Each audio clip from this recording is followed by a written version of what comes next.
Hello everyone, welcome back to MMA Rants. Today we're going to be matchmaking every single fighter on the main card of UFC 308 and telling you what their best next opponent should be. We're going to start off with the main card and work our way down. So we'll start off with Ilia Topuria. Obviously he knocked Max Holloway out. Very close round, very close fight up until that point. Round 1 I would give to Holloway, round 2 I gave to Ilia.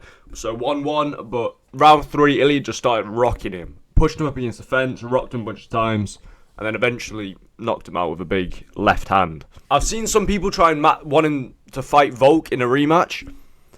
This should not happen, right? Volk needs to fight someone first, because otherwise it's just going to happen again. He's going to get knocked out. You've just seen him knock Max Holloway out. Max Holloway is known for not getting knocked out. He has a granite chin, and Volkanovski will walk in there again and get his brain knocked out of him. So for me, the only matchup that really makes sense is Conor McGregor. Only joking. I don't think we'll see him make 170 ever again, never, let alone 145. The next matchup for Ilia Topuria should be Diego Lopez. Lopez can get fast off in the first round, which is where Ilia Topuria have his holes in his game. He likes to build into a fight a lot, and most of the time around about the second round, we see him just start throwing bombs. And that happened against Max Holloway, but Max managed to weather it for an extra round and got knocked out in the third instead. So Josh Emmett did very good against him because the threat of a KO was always there. You get what I mean? And I think Lopez is the same in that there's a threat of a KO. But honestly, I think he beats Lopez easily. As for Max Holloway, I do not want to see him come back anytime soon. He should take at least a 6-7 month layoff. Now, this is because people with amazingly good chins or granite chins, as soon as that chin gets cracked, it just goes. It disappears. And Max Holloway does rely on that chin a lot because he gets thrown bombs at him in every single fight. He's got the most significant stripes absorbed in the entire UFC. So a lot of his volume punches and a lot of his style comes from being able to take a hit. So I don't want to see him come back anytime soon. Just let his chin recover, spend some time with your family, that type of stuff. Another thing that I don't want him to do is he should not come back at 145. That weight cut is not good for him. Like, I know he probably had his best weight cut we've seen at 145 for Max Holloway. But his chin's going to suffer massively if he comes back at 145 in 6 months. Instead, I think he should come back at lightweight. And the third thing I think he shouldn't do is come back against a knockout artist. The worst case scenario for Max Holloway is he comes back in 3 months against Josh Emmett at 145. That is the worst case scenario for Max Holloway. I think he should take 6 to 7 months off, let him rest, let him recover, come back at 155 against someone like Beneil Dariush, who isn't known for having the best, most damaging striking and knockout power. But a lot of matchups in the lightweight division are quite good for him. Gamrot's pretty good for him. Maybe against like Rafael dos Anjos or something, but not against a knockout artist or against anyone at 145.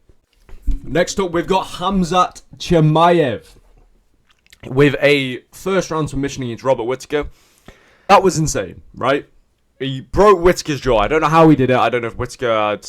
I was hearing stuff that he had problems with his jaw going into the fight, whatever. It doesn't really matter. He won the fight, and I think now he does deserve a title shot, but he won't be able to get a title shot straight away. Strickland versus DDP rematch will happen, right? The UFC aren't going to turn that down. If Dricus wins the fight, then Khamzat gets his title shot around August next year.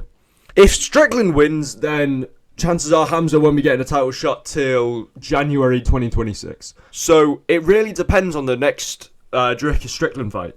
If Dricus wins, then Khamzat's in. If Strickland wins, he's going to have to fight someone because he can't go a year and a half without fighting, because it will just put him out of the contention, because that middleweight division is stacked.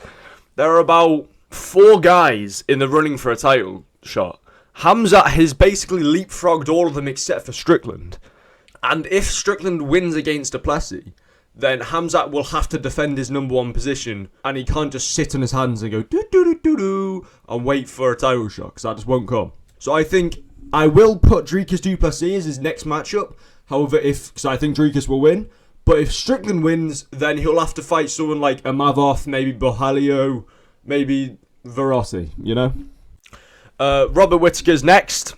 He obviously got his jaw split by Chimeav. I don't know what caused that. I think he had the injury going into the fight. But that's nasty, and he's going to have some time off. Probably surgery as well. I think the best bet for him would be a Jared Cannonier fight. Because he can't just go straight back into a title elimination bout, because he's going to get beaten. I think Jared Cannonier is perfect for him. Not insane amounts of wrestling, can keep on the feet, keep it striking. You can beat Jared Cannonier, and then probably get put back into a title elimination bout and see what state the division's even in then. Because that'll be in a long time. So I think Jared Cannonier is probably the best bet for Whittaker. But I don't think he'll be back fighting for a little while as well, because he's going to need surgery on his jaw. Next up is Magomed Ankalaev. We obviously all know where this is going to be. Ankalaev versus Alex Pereira. It's going to be an interesting fight. I think Pereira might win it. Depends if Ankalaev wants to utilise his wrestling or not. Because he didn't shoot a takedown during this fight. I don't know if he's trying to prove a point or whatever. But he needs to learn how to check leg kicks. Rakic kept popping off leg kicks. And Rakic's leg kicks aren't the same as Pereira's leg kicks. If Pereira gets his calf kicks off at Ankalaev, he's going to be messed up by round 5. Pereira would mess up his legs. He needs to learn how to check leg kicks or shoot a takedown. That's the way he beats Pereira. But this was obviously for a title shot. Ankalaev won 29-28. It was point-grabbing kickboxing with the odd straight left hand from Ankalaev. Next up is Alexander Rakic. I've got him fighting against Krylov. Krylov fights at UFC 309. It lines up pretty well with both of them. Didn't really take much damage in this fight, so... Speaking of UFC 309, though, it's looking pretty mid as a card compared to UFC 308 and 310. They both look very good, and then it's just 309 in the middle. Like, this is pretty mid. Next up is Lerone Murphy.